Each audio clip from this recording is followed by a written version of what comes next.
Alors aujourd'hui on se retrouve dans Luminaria et ce que je vais faire tout de suite c'est améliorer avec l'accent justement à peu près peut-être à 50-47. Je vais essayer à fond pour voir ce que ça donne. Voilà, ce qui n'est pas trop mal. Bon, on a une interaction sur les couleurs, les contrastes, etc. Je vais pas vous refaire le cours sur ces trucs-là. Vous irez voir les nombreux tutoriels que j'ai fait sur Luminaria. Pour ce faire, vous allez voir directement sur mon site internet. Vous allez directement sur l'onglet Luminaria. Vous allez tomber sur le guide de démarrage Luminaria plus bonus. Cliquez ici. Les Luminaria en action, bien sûr.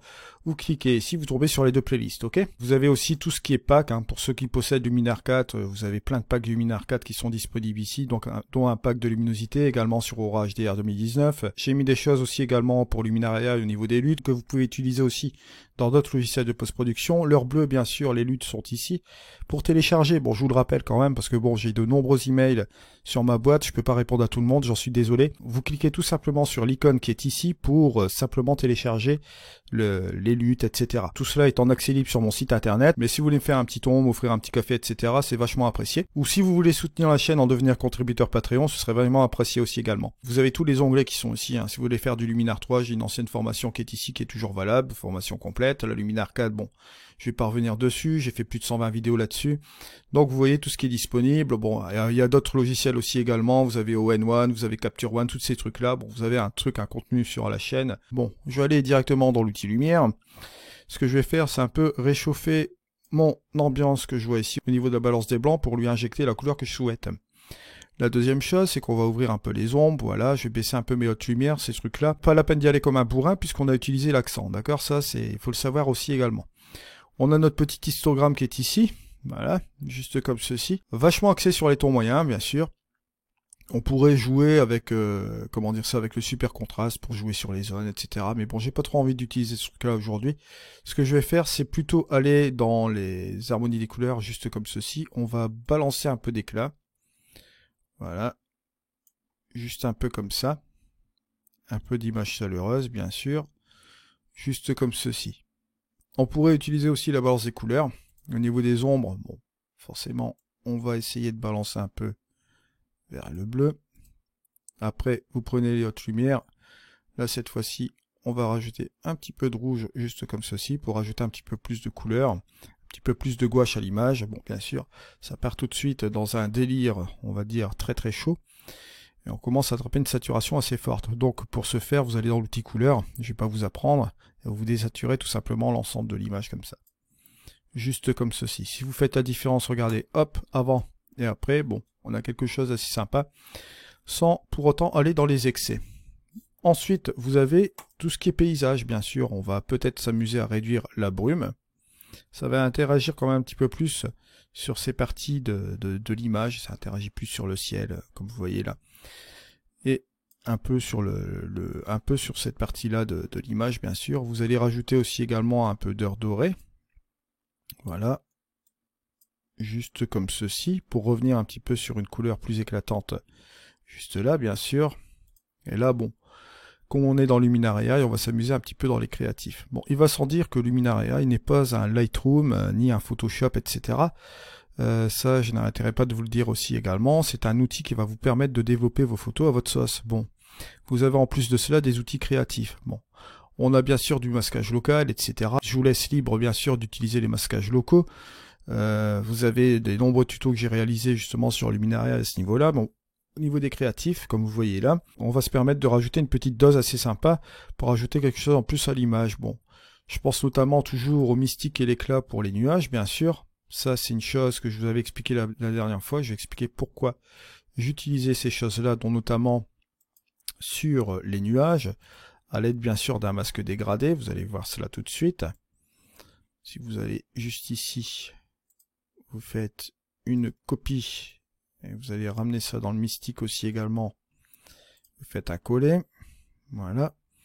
Vous allez injecter bien sûr tout cela dans les nuages. Bon, double avantage, ça vous permet aussi d'éliminer le bruit que vous avez dans les nuages. La première chose, la première éventualité de ramener du bruit, c'est plutôt dans le ciel et les nuages, dans les hautes lumières essentiellement.